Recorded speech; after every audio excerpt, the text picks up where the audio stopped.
Senator Kennedy. Thank you, Mr. Chairman, and thanks to all of our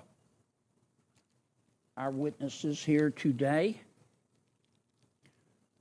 Ms. Robinson, I want to follow up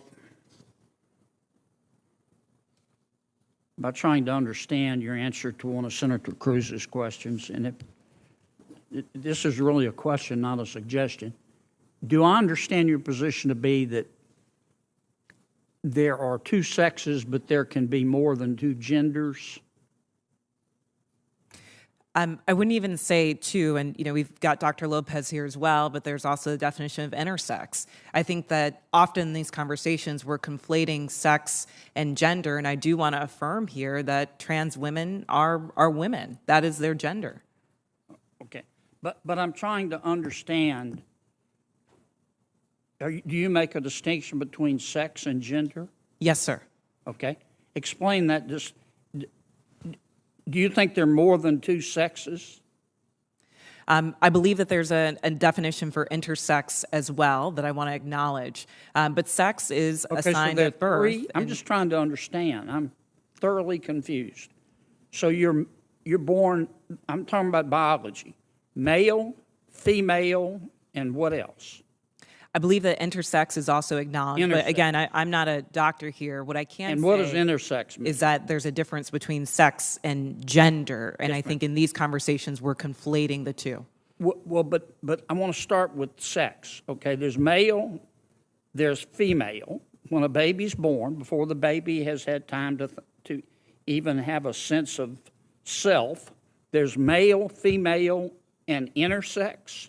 There's a third sex. I believe that is true, but I would defer to Dr. Lopez as I'm not a physician. Okay. And how many genders are there? I think the gender is expansive, and the definitions are always growing. Today I can tell you, I talk to young people that talk about non-binary as more than five. I think the gender is not a binary, is what I'm trying to say. Are there more than five genders? I'm just trying to understand. Are there more than five genders? Well, I think that there was a time where women wearing pants didn't feel like it was appropriate for their gender, and yet I'm wearing pants today. I think that there are ways that we express our gender that are expansive. Are there more than five? I wouldn't subject myself to naming how many genders there are, but what I can say is that gender is a reflection. Number? Excuse me? There's an infinite number of genders? I think depending on your culture, there are a lot of different genders that exist. And I can also say that it's a term that's evolving. If you look at young people today, they really don't lean into the binary of only woman and man. So I think that it's incumbent upon us not to legislate on this, but create space for them to explore what their identities are, what their gender identities are. All right. Let's get back to athletics. I think I understand what you're saying. There are three sexes: male, female, and intersex. I believe that to be true, but again, I'm not a physician. And there are an infinite number of genders because gender is a mental state. Gender is about expression, and I think that there are a variety of ways that you can express your gender. Okay, so there's infinite number. All right, let's go back to the biology. Male, female, boy, girl, okay? Biologically, do males have an advantage over females biologically in sports? Again, I'm not a physician, and I can't speak to that. In this powerful Senate exchange, Senator John Kennedy presses Ms. Robinson on one of today's most controversial topics, the difference between sex and gender, and what it means for fairness in sports. The conversation dives deep into questions of biology, identity, and equality. Watch till the end for the intense back and forth that left the room divided. What's your real-world experience? It depends. There are some people who are born male that I'm faster than if I were to sprint against them, and some that I'm not.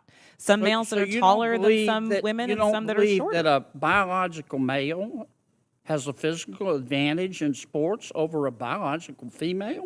Not as a definitive statement. Give me an example. Well, no, I don't think. How many female members of the NBA do you see? Well, I can say that, there's been this news article about men that think that they could beat Serena Williams in tennis. right? That they think that they could actually score a point on her. And it's just not the case. She is stronger than that. What's your experience, Ben? Male, female? Both Serena and Venus lost to the 203rd ranked male tennis player, which they're phenoms for women. My experience, my husband, he swam at University of Kentucky as well. In terms of accolades and in terms of national ranking, I was a much better swimmer than him. He could kick my butt any day of the week without trying. Okay. I just think, Ms. Robinson, I'm trying to understand where you're coming from. I think you lose a lot of credibility when you don't concede that a biological male has physical advantages over a biological female. I mean, I just think that's a proven fact, and you really hurt your credibility. I understand you want the world to be a better place. I do too, and I don't think people ought to be discriminated against because of an immutable characteristic. I don't.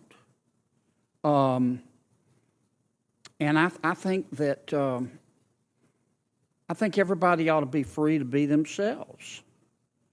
And what you do in your bedroom or what I do in my bedroom with a consenting adult is nobody's business.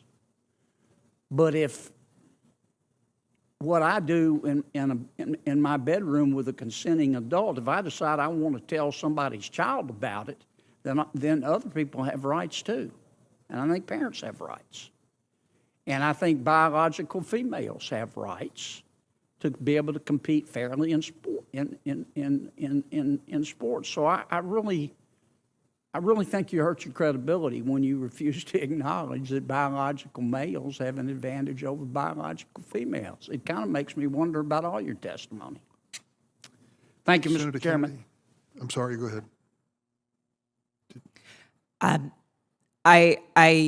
What I'm trying to say is that there is not a definitive advantage in all cases. Sir, I don't know if you believe that you could beat Serena Williams in tennis, but I probably think that that's not the case. There are not all cases where all men are physically superior to all women. And at the end of the day, in this conversation, we're not talking about that.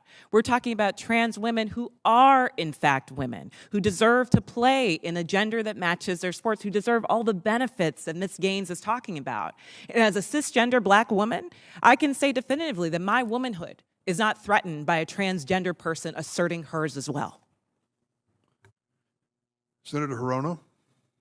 Thank you, Mr. Chairman. I thank all of the persons who are testifying today. For Ms. Robinson, do you know what Don't forget to subscribe for more political debates, unfiltered hearings, and moments that shape national conversations.